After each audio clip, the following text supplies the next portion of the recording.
Focus on to TCS. Remember that particular counter will be in focus not just today, tomorrow as well in trade, because they will be reporting their Q3 numbers later today post-market hours, and with that they will be kick-starting the Q3 earnings season as well. A busy one, Anisha. I must say that we are all awaiting because there's a lot of news flow we'll have to watch out for.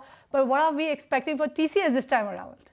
Well, it's a seasonally weak quarter, so expectations are fairly muted because furloughs and other seasonality factors come at play, and the overall range from the analysts is also quite broad. There is an expectation of perhaps a decline in the dollar revenue all the way to a growth of around 1%. So we'll have to wait by and see where exactly the number rests. But for now, we're expecting that the rupee revenue is expected to jump up around 0.7%. We're expecting a number closer to 64,750 crore. In dollar terms, there might be a bit of a muted show coming in because remember, in terms of the rupee tailwinds, the dollar tailwinds, the rupee performance is going to be better, but overall the dollar performance might be a bit muted, and the constant currency performance is also expected to be muted at around 0.2%. Having said that, the BSNL deal ramp up is expected to moderate.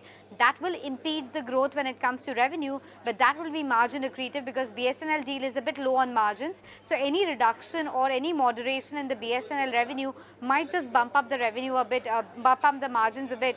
So we're expecting the margins to expand by 30 to 40 basis points. Plus the operational efficiencies, etc. will kick in. That tailwind in terms of currency action will be there. All of that are going to be supportive for the margins, and that's why we're expecting that the profit figure might just jump up by around 5% on a year-on-year basis, and even actually sequentially, we are expecting a single-digit improvement. What we need to watch out for is the management commentary.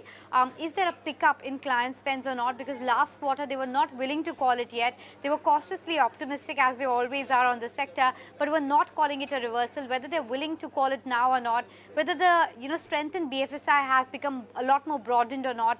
Last quarter there was an impact of healthcare specific client. Is that away now? How's the headcount and attrition really panning out? The deal wins were moderate between $7 to $9 billion. What's the expectation with respect to GenAI projects? All of these questions will be keenly watched out for. We'll get you the management commentary at 5:30 p.m. today when they address the press members. But for now, these are the expectations, fairly muted. Thank you so much for that, Anisha, for getting us what we should expect from TCS when they report their Q3 numbers later today, tomorrow, this evening. You will have the management press conference, and tomorrow you can catch the management live on ET Now as well. If you like this video, then like, share and subscribe to ET Now.